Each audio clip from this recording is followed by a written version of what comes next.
Voting data पर supreme court से आई बड़ी खबर। सुप्रीम कोर्ट ने चुनाव आयोग पर क्या कहा? चुनाव पर भी सुप्रीम कोर्ट का बड़ा कमेंट।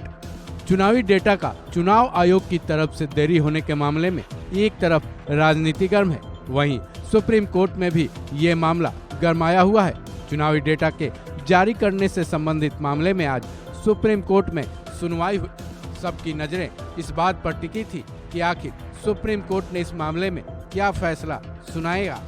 गौरतलब है, इस मामले में एडीआर और कॉमन कॉज नाम की दो संस्थाओं ने याचिका डाली है, जिस पर पहले तो सुप्रीम कोर्ट की 3 जजों की बेंच ने सुनवाई की थी, लेकिन सुप्रीम कोर्ट में अवकाश हो जाने की वजह से आज इस याचिका पर जस्टिस दीपांकर दत्ता और जस्टिस सतीश चंद्र शर्मा की बेंच ने सुनवाई की।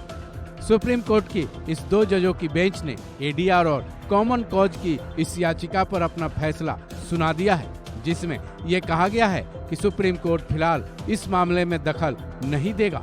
सुप्रीम कोर्ट की बेंच ने कहा कि चुनाव के इस चरण में हम अंतरिम राहत देने को इच्छुक नहीं है। सुप्रीम कोर्ट ने इस याचिका को अब लंबित रख लिया है। साथ ही कमेंट किया है कि चुनाव के बाद उचित बेंच पर इस पर सुनवाई करेगी। सुप्रीम कोर्ट के जज जस्टिस दीपांकर दत्ता ने कहा, हम चुनाव में बाधा नहीं डाल सकते हैं, क्योंकि हम भी एक जिम्मेदार नागरिक हैं। ऐसे में हमें भी संयमित दृष्टिकोण अपनाना चाहिए।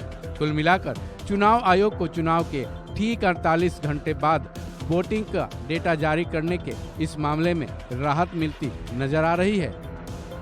गौरतलब है, पिछली सुनवाई में सीजेआई डीवाई चंद्रचूड़ की अगुवाई वाली 3 जजों की बेंच ने चुनाव आयोग को जवाब दाखिल करने के आदेश दिए थे और अगली सुनवाई की तारीख 24 मई यानी आज की दी थी।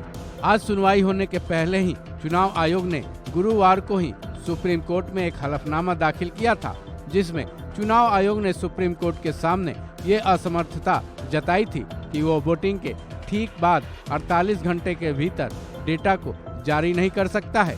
साथ ही चुनाव आयोग ने चुनावी फॉर्म 17C को सार्वजनिक करने की याचिकाकर्ता की मांग का भी विरोध किया।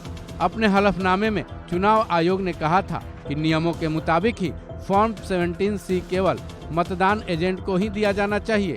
नियमों के मुताबिक फॉर्म 17C किसी भी दूसरे व्यक्ति या संस्था को नहीं दिया जा सकता। चुनाव आयोग ने बताया कि नियमों के हिसाब से फॉर्म 17C का सार्वजनिक तरीके से खुलासा करना बिल्कुल ही सही नहीं है। साथ ही चुनाव आयोग ने सुप्रीम कोर्ट की बेंच को यह भी बताया कि फॉर्म 17C को वेबसाइट पर अपलोड करने से इसमें छेड़छाड़ होने की पूरी संभावना है, जिसको लेकर ये डर है कि चुनाव आयोग के प्रति जनता में अविश्वास पैदा हो सकता है। दरअसल चुनाव आयोग पर उंगलियां तब उठी जब उसने पहले चरण के मतदान के आंकड़े 11 दिन बाद यानी 19 अप्रैल को मतदान होने के बाद 30 अप्रैल को डाली थी।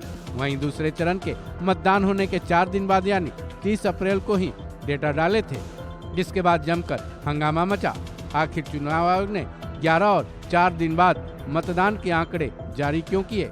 साथ ही चुनाव आयोग पर आरोप यह भी है कि एक्चुअल मतदान और उसकी तरफ से जारी किए गए आंकड़ों में 1 करोड़ से ज्यादा मतों का अंतर कैसे है। इसी को देखते हुए मांग की गई है कि चुनाव आयोग फॉर्म 17C के डेटा को जारी करे।